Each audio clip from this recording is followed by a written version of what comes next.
na yung aming prepare na gamit namin. Yan, going to camping. Ito yung, yan, sleeping bag yan para sa anak kong babae. Siya magbibit-bit niyan. Yung green na yun yung bag niya. Essential bag, essential stuff lang naman yung laman ng bag na yan na bibit-bitin niya. Yun sa akin, yung maroon. Ano yan, mga essential stuff din. Na nandyan din yung mga gagamitin ko sa pag-vlog, mga power bank, at mga kung ano-ano pang kailangan. Siyempre may gamot din akong dala dyan, mga pang-allergy, mga kung ano-anong pang first aid, andyan na, mga tissue paper, mga na handy lang. And then ito yung sa anak kong lalaki, sa bunso na mga stuff din niya na kanya. And then, yun yung sa asawa ko, siya magbibit-bit ng malaking camping bag na yan. Nandyan halos lahat yung kailangan namin, mga damit namin. May mga towels dyan, may sabon, nandyan mga toothbrush, toothpaste.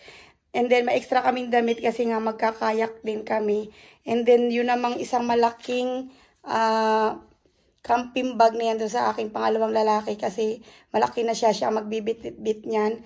And then, iyon yung extra na mat na ilalagay sa tent, pero doon sa kapatid ko yan, hiniram niya yung extra namin kasi doon sa malaking bag na yun, ando na yung aming sleeping bag na ganito yun guys, so sleeping bag yan. So yung iba naming sleeping bag andun sa doon sa malaking camping bag na yun na andoon. Ayan, yan lang yung mga bibit-bitin namin at saka yung nasa kabilang side naman mga pagkain. Guys, andito naman tayo sa hallway. Ayan, andito yung mga food na prepare namin. Andyan na yung mga kailangan namin. May mga tools para sa pagbabarbecue. Yung hindi namin kailangan magdala ng mga uling kung ano kasi may libre na doon na grilling area. So mga pangsipit, mga kung ano-ano andyan na. Yung mga food. Ito yung aking... Kasi kailangan guys, pag magka-camping kayo, hindi kayo naka-shoulder bag doon. Ito, may belt bag ako na nandyan na yung, nandyan yung pera, yung cellphone na kailangan, yung talagang kailangan mo, di kailangan magbukas sarado ng malalaking bag. Ayan, nandyan sa belt bag. And then, ito yung tubig na dala namin. Everybody may own water naman. So, pangluto, inumin. Ganyan lang kalaki yan kasi hindi naman kami sobrang tagal ng mga... Ayan, see you! Ayan guys! Ready going to camping. At ito lang yung aking dala na sariling backpack kasi yun nga nasabi ko na sa inyo na nasa camping bag yung the most important thing at saka mga heavy na dala namin. Kaya, let's go!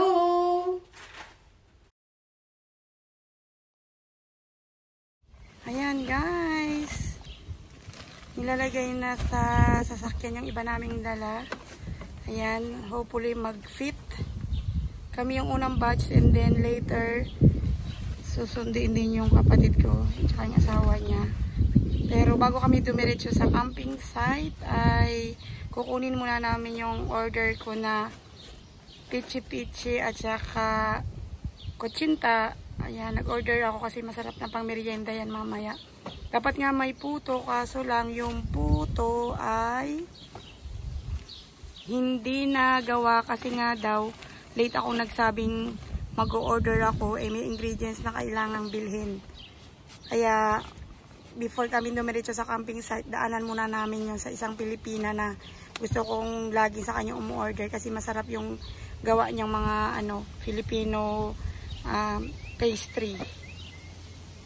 Ayan, pinipit pa nung asawa ko yung punong-puno. Hindi magkasya. Kaya, mamaya, natin, itatry na ma-fix lahat. Kasi malaki naman yung compartment ng sasakyan. Kaso lang, sa dami ng dala, kita naman yung puro bulky. Hindi pwedeng matakpan lahat yung buong likod kasi kailangan nakikita mo pa nagda-drive. Ayan, yung mga tent, yung green na yan, tent yan. Dalawang tent. So, 4 to 5 person ang laman niya. So, 10 ang magkakasya sa dalawang tent. Ayan. Mamaya guys, tingnan naman natin yung ating mga ibang kaganapan. See you! Hi guys! Andito na tayo. Palis na kami ng aming bahay. Nakita ninyo, napakaganda ng aming paligid ngayon. Kung iisipin mo, tulad sa Pilipinas, kapag sinabing summer, nalalanta ang mga halaman kasi sa sobrang init.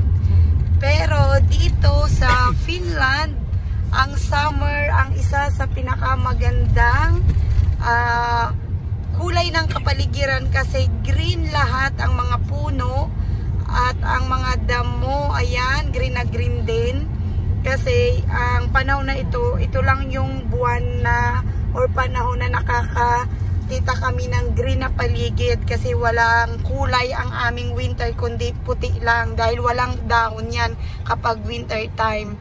So halos lahat talaga ganito ang itsura ng buong Finland.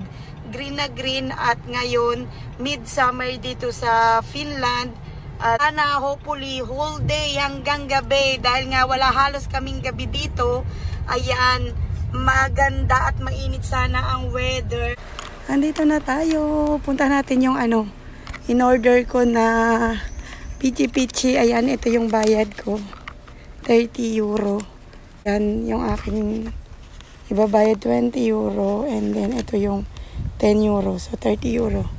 Ayan guys, yung order natin ang pichi-pichi at saka kutsinta. And then natin yan, ilalagay na lang natin sa medyo malamig para hindi masira kasi medyo masilan to sis, di ba?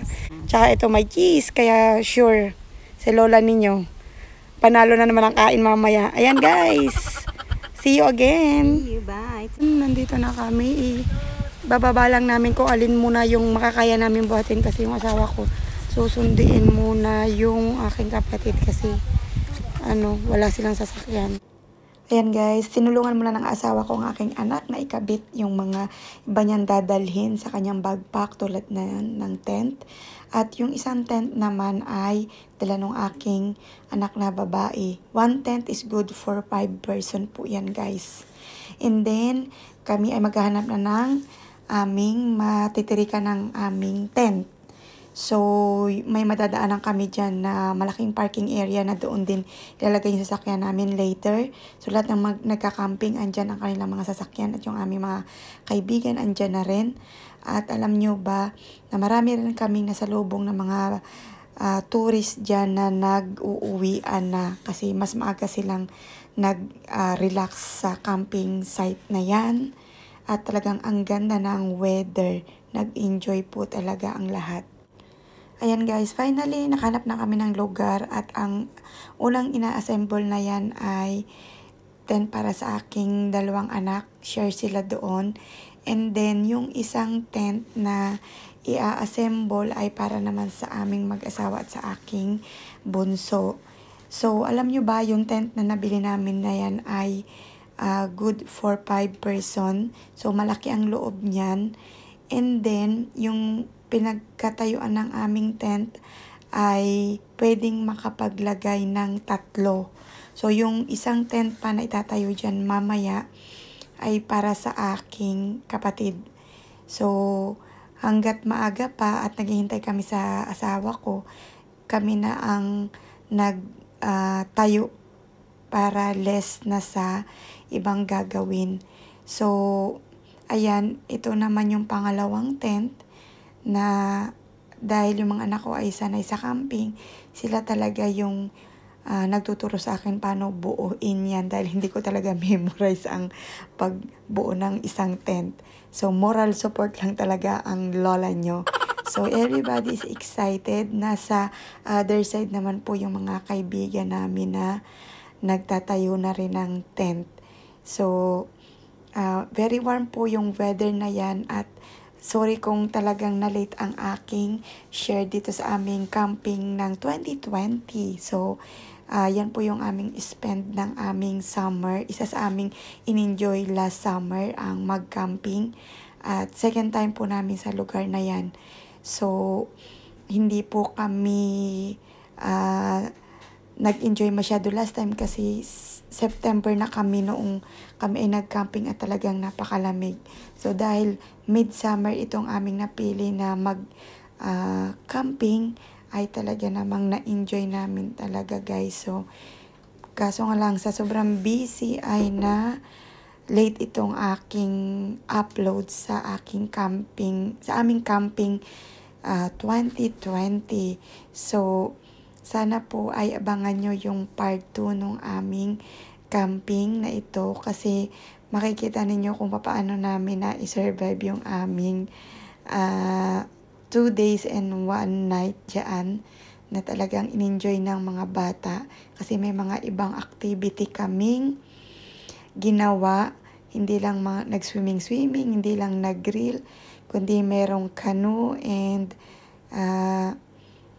boating pa kaming ginawa doon at maraming kwentuhan dahil nga yan lang yung time naming mag-relax. So, talagang hindi ko rin natiis na i-share ito sa inyo kasi isa ito sa aming relax time mapunta sa isang lugar kung saan may enjoy ng mga bata ang nature.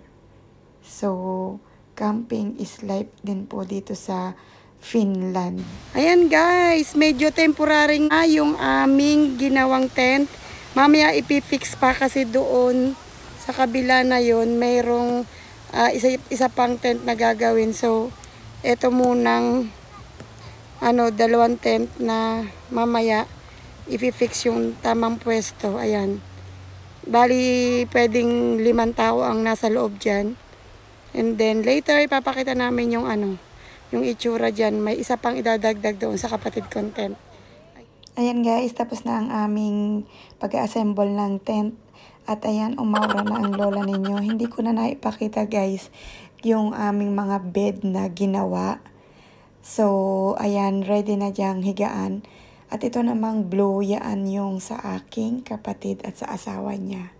So, thank you for watching guys. See you sa part 2 ng aming 2020 camping midsummer. Thank you everyone for watching. Kung nagustuhan nyo ang video na to, please subscribe Johnny TV and don't forget to hit the bell button upang ma-update kayo sa mga latest video ko.